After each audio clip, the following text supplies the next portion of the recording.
Before we learn how to speak, before we learn what's real and what isn't, before we learn how to speak, before we learn what's real and what isn't, our minds are already telling stories. This is the first one I ever remember. I mean, really remember. Not just a vague feeling or a fuzzy image, but a dream so vivid it stuck with you your entire life. For most of us, our earliest memories are a jumble of real events and things we've been told happened. But a dream? That's different.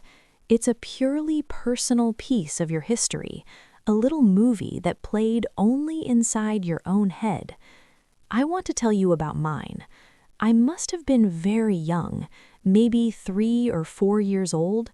I know this because the dream took place in the first house my family lived in, and we moved when I was just turning 5. The layout of that house is burned into my memory almost entirely because of this one single dream. It started in my bedroom. It was daytime in the dream, which is strange, right?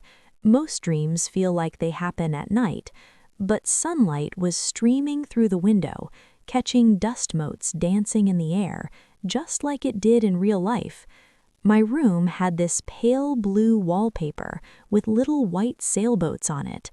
I remember staring at those sailboats and suddenly feeling like I was supposed to be somewhere else. It wasn't a scary feeling, more like I was late for a very important appointment. So I got out of my little toddler bed and walked out of my room. The hallway in our old house was long and narrow. On the left was my parents' room, and at the very end of the hall was the living room. That's where I was headed. As I walked down this hallway, something began to change. The air got thicker, heavier, and the sunlight from my room didn't seem to reach this far. The carpet, which was a shaggy 70s-style brown, started to feel like soft mud under my feet. With every step, it got a little harder to pull my foot out for the next one. Still, I wasn't scared, just determined. I had to get to the living room. When I finally reached the end of the hall, I peeked around the corner. The living room was completely empty. No sofa, no coffee table, no giant boxy television set, just empty, open space. But the entire floor was covered, wall to wall, with a layer of sparkling white salt.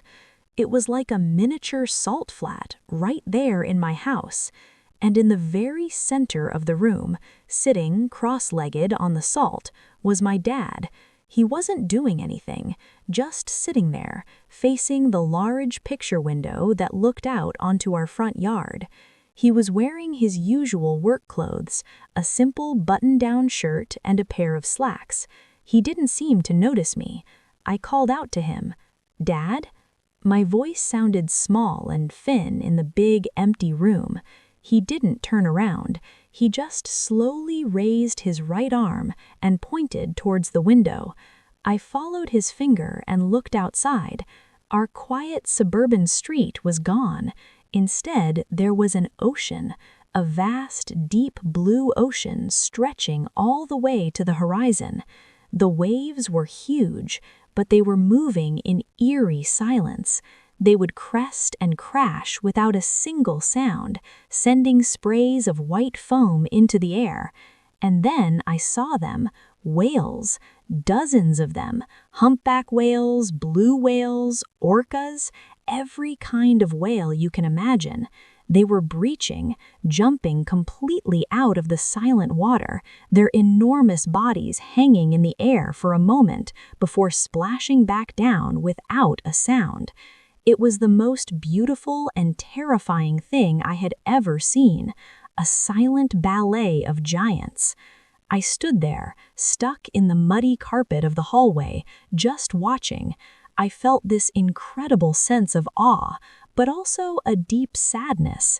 I don't know why. Maybe it was the silence.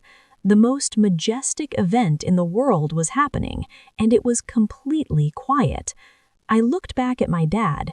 He was still pointing, his back to me. I wanted to go to him, to sit on the salt with him and watch the whales, but I couldn't move. I felt like I was glued to the spot. I called out to him again, a little louder this time. "Dad, what is it?" Slowly, very slowly, he started to turn his head. It felt like it took an eternity. The dream time stretched out. I remember my heart starting to pound, because even in my 3-year-old mind, I knew that I wasn't supposed to see his face. It's a classic dream trope, right? You can't see the person's face. But just as his head was about to turn all the way around so I could finally see him, I woke up. My heart was racing. I was in my little toddler bed in my room with the sailboat wallpaper. The real sun was streaming through the window, catching real dust motes in the air. For a few seconds, I was completely disoriented. I could still smell the salt and feel the silent boom of the whales hitting the water.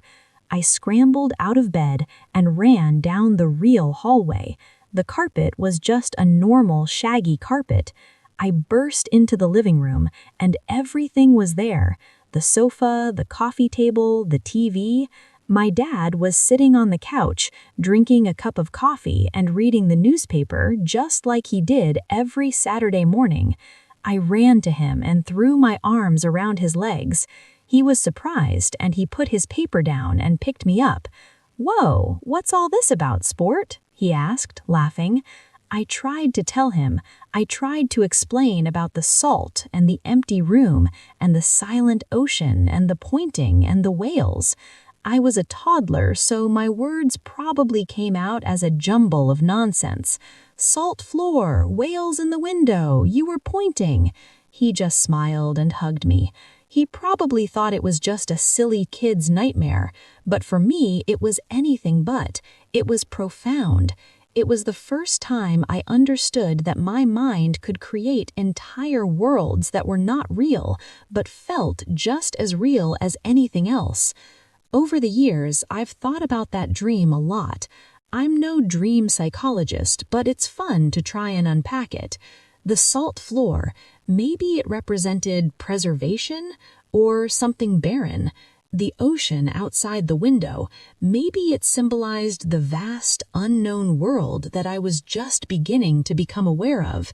And the whales, the silent, majestic whales, I think they represented something powerful and beautiful that I couldn't yet understand or articulate, something bigger than my small world. Maybe it was the concept of nature itself, or the universe.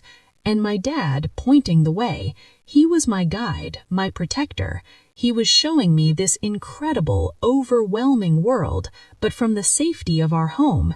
His back was to me, maybe because it wasn't about him. He was just the one directing my attention to what was truly important.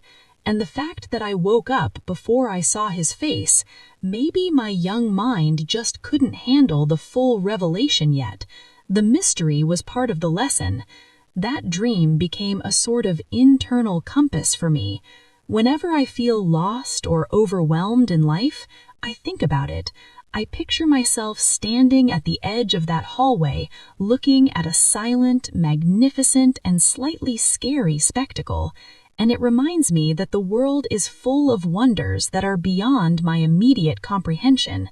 It reminds me to be curious, to not be afraid of the unknown, and to trust that even when things seem overwhelming, there's a profound beauty to it all. It's funny how a single, fleeting dream from early childhood can have such a lasting impact.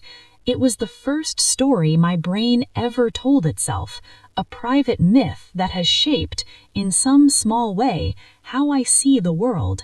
It taught me that there's a whole universe inside of us, just as vast and mysterious as the one outside. What about you? What's the first dream you can truly remember? I bet it's a strange and wonderful story. Share it in the comments below. I would absolutely love to read about the first movies that played inside your minds.